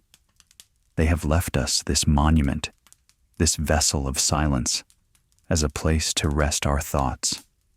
The anxiety of the plot is resolved. The tension of the tragedy is released. The frantic energy of the comedy is spent. What remains is the stone, the sky, and the night. The air is cool and still. The scent of the wild herbs is faint and soothing. The world outside the theater has slowed down, the frenetic pace of the empire forgotten. We wrap this sense of stillness around us like a heavy, warm cloak. We are safe in this sanctuary of history. The walls protect us from the noise of the present. The sheer age of the stones puts our own small worries into perspective. Against the backdrop of centuries, the troubles of the day seem insignificant, drifting away like the mist from the saffron pipes. We sit down on one of the lower steps, leaning back against the weathered limestone. The stone is solid and supportive. We close our eyes, letting the image of the theater fade from our mind's eye. The bright colors of the costumes turn to gray, then to black. The sound of the tibia becomes a hum, then a breath, then silence. We are drifting now, leaving the province of Africa, leaving Gaul, leaving Rome. We are floating back through the layers of time, carrying with us only the feeling of heavy, comfortable relaxation. The journey is complete. The script has been read. The actors are asleep. The stage is dark. As you lie there, let the quiet of the Roman night settle over you. Let the stability of the stone theater ground you. You are part of this long human story. But for now, your only role is to rest. There is nothing more to see, nothing more to understand. The history is safe in the books and in the ruins. It will be there when you wake. Sleep now, in the quiet theater of your mind.